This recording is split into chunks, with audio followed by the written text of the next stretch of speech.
زي ما قلت لكم انا كنت بشتغل في مطعم وكان المطعم ده في منطقه سياحيه. فاسهل حاجه انك تكون شغال في منطقه سياحيه انك تعرف تعمل فلوس حرام. ولما اقول فلوس حرام معناه ايه؟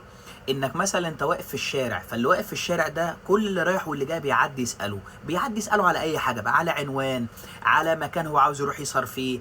بما انك واقف قدام مطعم فاللي بيشوفك ان انت محل ثقه. يعني مثلا هو رايح عنوان مش وتايه مثلا، فانت بتساعده. عاوز يشتري حاجه معينه فبيجي يسالك بما انك انت ابن المنطقه. ده عادي. المهم بقى الناس اللي كانوا بيقفوا يبيعوا ممنوعات وبيعملوا حاجات شمال في الحته اللي انا كنت فيها، كانوا بيشوفوا الناس اللي رايحه وجايه تسالني طول الوقت وانا واقف قدام باب المطعم. فكان يجي عليا وقت كده عليا يقول لي يا اخويا، اقول له قول لي يا حبيبي. يقول لي انت بتاخد في الساعه كام؟ اقول له والله باخد 5 يورو في الساعه. ما كنتش بتكسف، كنت بقول واي. يقول لي انت بتاخد 5 يورو في الساعه؟ اقول له اه. يقول لي في البرد كده واقف بتعمل بس 5 يورو في الساعه؟ بقول له اه. المهم يقول لي بص يا برور، لو دبرت لي اللي هيشوفني عارف مين اللي بيتكلموا بالطريقه دي، اي شعب. لو دبرت لي كليان ولا دبرت لي زبون ولا زبونين، يعني لو جبت لي زبون او زبونين بعت له بيعه مثلا ب 100 يورو او ب 200 يورو او ب 300 يورو على حسب احنا هنتفق على ايه، ليك النص. انا كنت بحب اشتري من الناس، يعني انا بطبيعتي احب اسمع اكتر ما احب اقول. المهم كنت احب افهم منه، اقول له تمام ماشي، بس انت بتشتريها بكام؟ يقول لي مثلا انا بشتريها مثلا الحاجه ديت ب 3 يورو، ب 4 يورو، ب 5 يورو، وببيع الواحده ب 50 يورو. المهم الموضوع كان شويه يعني عاوز افهم اكتر، عاوز اعرف الناس بتدور البيزنس ده ازاي. كنت اقول له ازاي يعني مثلا انت بتبيع حاجه المفروض ثمنها غالي جدا، بتتباع في الجرام، بتشتريها بالمبلغ ده وبتبيعها بالمبلغ ده. يقول لي لا اسمع، ما هي مش حاجه اصليه، هي حاجه شكل الاصليه، ولما بقول بالجرام الناس اللي بتشوفني هتفهم انا بتكلم على ايه. ممنوعات. المهم مش هقدر اقول اسامي عشان طبعا الفيديو ما يتحذفش وكده. اقول له ماشي تمام. طب ما هو ممكن اللي بيستعمل حاجه ديت مثلا يموت او يحصل له حاجه. يقول لي يا عم ما يموت يا عم، ده كفار، ده احنا لو موتناهم ربنا دخلنا الجنه. شفت الفكر بتاع الناس عامل ازاي والعقليه عامله ازاي؟ ما تفهمش البشر دي بتفكر ازاي. المهم كنت اقول له اوكي ماشي تمام. طب مثلا واحنا واقفين كده لو البوليس مسكك ومسك معاك مثلا الحاجه ديت، ايه اللي بيتم فيك او ايه اللي بيحصل لك؟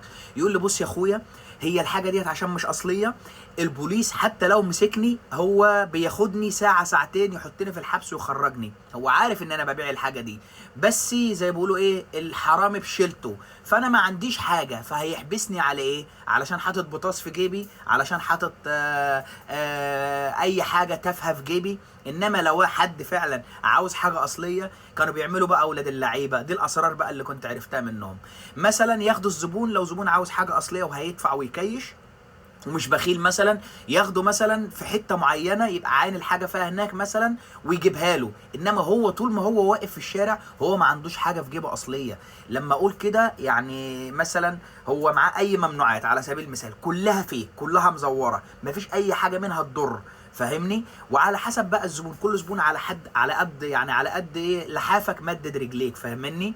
فزبون مثلا هيلاقيه سايقها بخل معاه وبتاع، طب خد يا عم الحاجه ديت ب 50 يورو، بس هي ما فيش اي هوا، ده هي اساسا كلها حاجات مضروبه ببعضها وبتاع. هو بيشتريها من التاجر الجمله بتقف عليه ب 4 5 يورو، بيبيعها لك بكام؟ ب 50 يورو. فلما يبيع 3 4 بيعات انت عملت 100 يورو. يعني لو هو باع ب 200 يورو، هو انت لو كنت مشيت معاه في الديل انت بتاخد 100 وهو 100، فانت متخيل انك بتشتغل ساعه ب 5 يورو وممكن تعمل بس في ساعه واحده 100 يورو، فانت ممكن تكسب ذهب من ده.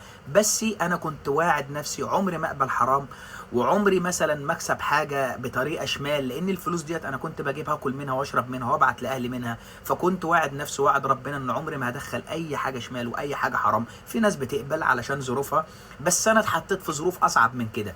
فمش هاجي لما يبقى عندي شغلانه حلوه وبكسب منها حتى لو 5 يورو في الساعه اضحي بده كله وابص للحرام وابص للسهل، لاني اللي بيجي سهل بيمشي سهل.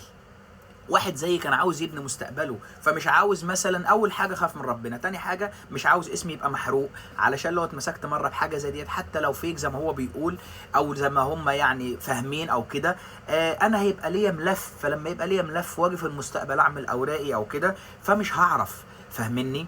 فالمهم الناس دي كانت بتشتغل بالطريقه دي، طريقه كلها شمال وطريقه كلها حاجات.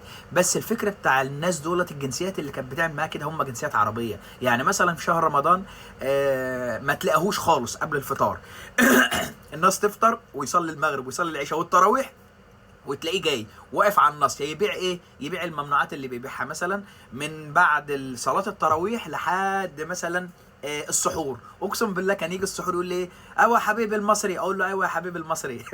كنت انا اقول ايوه يا حبيبي الكذا، فاهمني؟ مش عاوز اقوله عشان الناس لو تشوفنا هتزعل، مش عايز اسمي اسامي يعني. اقول له ايوه يا حبيبي، يقول لي عندك السحور؟ اقول له يقول لي خلينا نمشي نتسحر. كان يجي ياكل معايا في السحور ويروح يصوم ويبيع من الحته اللي هي ايه ديت، فاهمني؟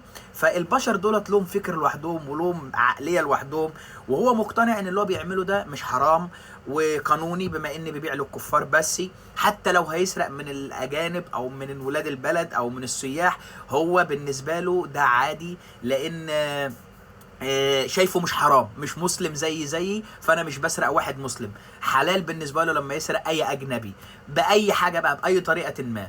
المهم يعني هو ده اللي كنت عشته الفترة اللي كنت بشتغل فيها في منطقة الديسكوهات والنايت كلابس والحاجات ديت. لما اقول كده الناس هتخاف تقول لي انت بتشتغل عند الديسكوهات. انا بشتغل في مكان ببيع اكل، الناس خارجة سكرانة بتاكل عندنا وتمشي. على فكرة الموضوع ده في اوروبا عادي، انا ماليش دعوة الناس بتعمل ايه، انا ليا دعوة. انا بحلل القرش اللي انا باخده من تعبي وقفتي على رجلي في عز البرد للساعة ب5 يورو، في الوقت اللي كانت الساعة تمنها بتوصل 17 و18 يورو و20 يورو. أنا كنت باخد 5 يورو وكنت قابل وبقول الحمد لله.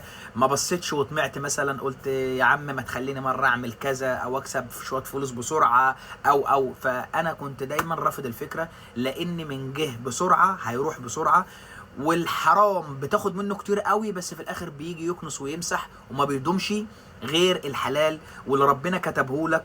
ومستحيل مثلا يبقى الواحد ايمانه ضعيف لدرجه ان يعمل حاجه تغضب ربنا وينسى اللي عشناه في البحر، ان ربنا نجاك كنت هتموت، ان جه عليك ايام مثلا ما كانش معاك اكل وشرب، وجه عليك ايام تانية ربنا اداك فلوس واداك مثلا شغلانه حلوه تسترك وتعيش منها مستور، فاهمني؟ فالجماعه بقى هم دولت كانوا بيعملوا الحركات دي. فاوعى تتوقع لو انت جاي هولندا جديد او انت مثلا حد عربي من دوله عربيه معينه، لان انتوا اللي بيجوا من دول عربيه انتوا اسهل صيده، بيبيعوا لكم حاجات ممكن تموتك لو انت شارب الكحول مثلا وخدت حاجات ممنوعات مثلا شميتها او بلعتها عشان تبقى هايبر، فانت هتتشيع، لان الحاجات دي ممكن كده. لان بصراحه ما فيش جرام حاجات من اللي بتتشم مثلا ب50 يورو، الجرام بتاعها مش اقل من 100 يورو، واللي واقف في الشارع ويطلع لك من جيبه على طول يديك ده ما بيبيعش حاجات اصليه. انا عارف بقول لك ايه، لان كنت عايش في وسط الشباب دولت، وانا كبرت في منطقه سنتر امستردام، فعارف العيال دول بيشتغلوا ازاي والسيستم مدورينه ازاي. القصد ان لو حتى يبيع لك حاجه انت عاوزها مش هيطلعها لك من جيبه مباشر، هياخدك وراه في حته، فهيقول لك مثلا عاينها مثلا في كرسي عجله بعيد، بيفحت طوبه كده يطلع طوبه من الارض ويخباها تحت الارض، مثلا بيبقوا لهم طرق معينه كده انا مش عارفها كلها طبعا لان انا مش تاجر زيهم، بس انت صيده سهله.